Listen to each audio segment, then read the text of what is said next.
మనిషిని పక్కన పెట్టండి, మగాడినైతే అస్సలు మార్చలేమండి. ఎందుకంటే ఆడవాళ్ళైనా 4 మంచి మాటలు, మాయ మాటలు చెప్తే పడిపోతారు. పడిపోతారు, మారిపోతారండి. అవును, అవును. ఎందుకంటే వాళ్ళకి కావాల్సిందంతా నాకు తెలిసినంత వరకు ప్రేమగా చూడడం, 4 మాటలు పలకరించడం, కొంచెం టైం కేటాయించడం వాళ్ళ Correct. కోసం. వాళ్ళేం పెద్ద పెద్దగా ఏం ఏం కోరుకోరు ఆడవాళ్ళు. డబ్బులు పాపం చాలా అమాయకులు చెప్పాలంటే. లేదు, అలాంటి లేదు. ఇప్పుడు ఏమంటే ముక్కులు ఫ్రిడ్జ్ లో పెడుతున్నారని అలాంటి వాళ్ళతో పోలుస్తారు మన వాళ్ళు. లేదు, అది లేదు, కాదు, పర్సంటేజ్ వైజ్ ఆలోచించండి. నేను చెప్పేది అది కాదండి.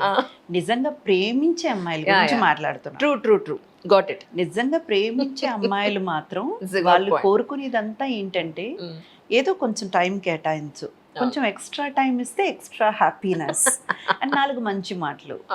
అండ్ సపోజ్ ఆయన ఏదైనా చేయబోతున్నారు అనుకోండి, దాన్ని ముందుగా ఈ అమ్మాయితో డిస్కస్ చేయడం.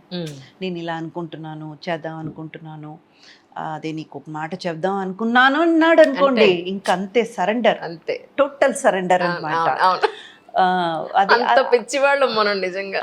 అంటే ప్రేమించేవాళ్ళు, నిజంగా ప్రేమించేవాళ్ళు. అవును, అందులో మోసం చేసేవాళ్ళు చాలా మంది ఇప్పుడు తయారయ్యారండి. ఆడవాళ్లలో కూడా మామూలుగా లేరు ఇప్పుడు. మనం ఎవరిని సపోర్ట్ చేసి మాట్లాడడానికే లేదు, మామూలుగా లేరు ఇప్పుడు. అవును, వామ్మో, అది కూడా భయంగా ఉంది ఇప్పుడు. ఒకప్పుడు మనం ధైర్యంగా మాట్లాడేయచ్చు అవును, మగాళ్ళు ఆడవాళ్ళని విడదీసి, కానీ ఇప్పుడు 2 వైపులా ఇద్దరు ఉన్నారు. అవును, అవును. కరెక్ట్, కరెక్ట్, అది అబ్సల్యూట్. కానీ ఇంత బాగా ప్రేమించే అమ్మాయికి అలా ప్రేమించేవాడు దొరకడు. అదే కదా. ప్రాణం కన్నా మిన్నగా ప్రేమించే అబ్బాయికి ఏమో ఇలాంటి ఆడవాళ్ళు తగులుతారు. ఎప్పుడు ఇద్దరిని చక్కగా కలపడాయన ఏంటో, ఒకళ్ళు ఎడ్డువంటే ఒకళ్ళు తెడ్డు అన్న వాళ్ళే కలుపుతాడేంటో, ఏం అర్థం కాదండి నిజంగా. ఎక్కడ రాసి పెట్టుంటుందో పెళ్ళి అనేది. కానీ చెప్పారు కదండి, men are from Mars, women are from Venus, అంతే. మీ ఫిట్నెస్ కోసం మీరు ఏం చేస్తూ ఉంటారంటే? నిజంగా చెప్పాలంటే రోజు లేచి నన్ను నేను ఒక్క అరగంట సేపు అద్దం ముందు నిలబడి తిట్టుకుంటా. అయ్యో నారాయణ, నాకు నిజంగా బద్ధకం ఎక్కువ. ఎక్సర్సైజ్ చేయడానికి అంటున్నారు.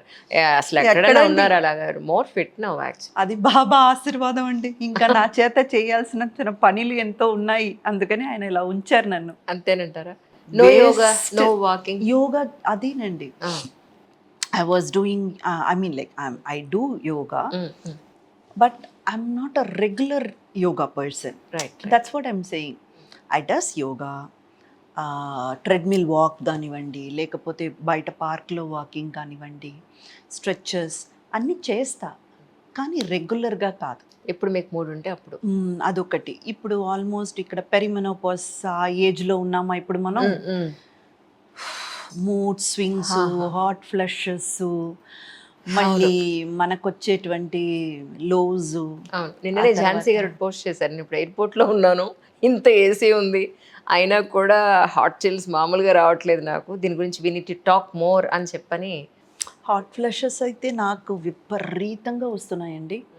అలాగే మూడ్ స్వింగ్స్, అలాగే నిద్ర అంటే విపరీతంగా నిద్ర వస్తుందండి. మాట్లాడుతూ ఎవరైనా కూర్చొని కథ నరేట్ చేస్తుంటే నిద్ర వస్తుంది. అది కథ వల్ల కాదండి, అదే మనకి. మళ్ళీ నాకేం భయం అంటే, ఇదేంటి ఇది, నేను ఇంత సిన్సియర్గా అదే కథ చెప్తుంటే నిద్రపోతారు, కథ బాగాలేదా ఏంటి, నచ్చలేదా ఏంటి అనుకునే అది కాదు, కూర్చుని స్టేబుల్గా అలా అసలు కోఆపరేట్ చేయట్లేదండి. అది ఎంతమందికి అర్థమవుతుందో లేదో, మనం ఏదో ఏమంటారు, ఒక ప్యాషన్, ఈ కెరియర్ని మనం వదిలేయకూడదు, మనం ఏదో ఒకటి చెయ్యాలి, సాధించాలన్న ఒక తపనతో ముందుకొచ్చేస్తున్నాం తప్ప, ఆ ఏజ్ పెరిగే కొద్దీ బాడీ అస్సలు సహకరించట్లేదండి.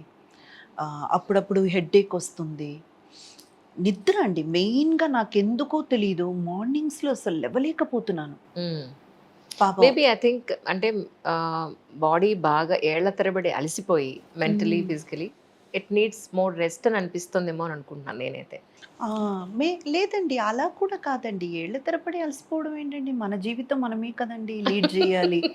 అలసిపోవడానికి ఏముందండి, మనకంటే కూడా కష్టపడి పనిచేసే వాళ్ళు, కార్మికులు ఎంతమంది ఉన్నారండి. అసలు చెప్పొద్దు, అది వాళ్ళకు కూడా ఏజ్ అవుతుంది కదా, మరి వాళ్ళు ఎలా మేనేజ్ చేస్తున్నారు, లేదా వాళ్ళ అవసరాలు వాళ్ళ వాళ్ళ బాడీ కంటే కూడా, అంటే వాళ్ళ బాడీ గురించి ఆలోచించడం కంటే కూడా వాళ్ళ జీవిత అవసరాలు వాళ్ళని నడిపిస్తూ నెట్టుతున్నాయేమో. ఉంటాయి. అవును. అదే నాకు అనిపిస్తుంది. మనం కొంచెం బాబా మనల్ని ఒక మంచి స్థితిలో పెట్టి, ఒక కంఫర్టబుల్ జోన్‌లో పెట్టినందువల్ల మనం ఇంత బద్ధకంతో తయారయ్యామా అని కూడా నేను తిట్టుకుంటానండి. రోజు నన్ను చూసి నేనే ఒక హాఫ్ అన్ అవర్ అయినా తిట్టుకుంటా.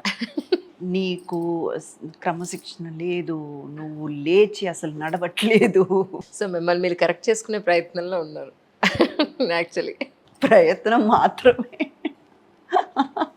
అది అది తీసుకురా కానీ అది అది మళ్ళీ డాక్టర్ దగ్గరికి వెళ్ళి అడిగితే గైనక్ ఏమంటున్నారంటే, ఇవన్నీ చాలా కామన్, పెరిమెనోపాస్లో ఇవన్నీ చాలా చాలా common, you are not alone అనేసి ఒక మాట అనేస్తారు. True true true. ఇంకా అలా నడుస్తుంది. ఇప్పటికీ ఎవరైనా మీకు స్టోరీ వినిపించాలంటే మేనేజర్కి ఎవరైనా కాంటాక్ట్ అవ్వాలంటే డైరెక్ట్గా మీరు? లేదండి, నాకే డైరెక్ట్ నేనే చూసుకుంటున్నా. అవునా? ఓకే. సో అంటే మీ ఇన్నాళ్ళు మీ కెరియర్లో నా రెమ్యూనరేషన్ ఇదేని మీరు చెప్పుకోగలుగుతున్నారా మొహమాటం లేకుండా? నాకు మిమ్మల్ని చూస్తే మాత్రం చాలా మొహమాటస్తులు, అడగలేరు అనేది నా గట్టి నమ్మకం, నా గట్ అవును. ఫీలింగ్. అవును. అదే అది బికాస్ ఎందుకంటే అండి, మన దగ్గరికి వచ్చే వాళ్ళందరూ కూడా అమ్మా నాకు ఇది చేసి పెట్టవా అన్న అలాంటి వాళ్ళే ఇదితోనే వస్తున్నారు. మనకు ఇప్పుడు సపోజ్ ఆల్రెడీ ఎస్టాబ్లిష్డ్ కంపెనీ, ఒక పెద్ద కంపెనీ నుంచి ఒక పెద్ద హీరోస్ వాళ్ళు వీళ్ళు చేస్తున్న మూవీస్లో ఏమో మనకి క్యారెక్టర్స్ ఉండట్లేదు. అంటే మనం ఏదో అక్కడ వెళ్ళిపోయి నించొని నాన్న జాగ్రత్తగా వెళ్ళిరా, ఏమండి కాఫీ తీసుకుంటారా, ఇలాంటిది మనం చేయలేం కదండి, మన మనసు ఒప్పదు. సో అలాంటి ఒక స్ట్రాంగ్ ఫీమేల్ క్యారెక్టర్స్ ఏమో పెద్ద పెద్ద ద సో కాల్డ్ మూవీస్లో మనకు క్లిక్ అవ్వట్లేదు.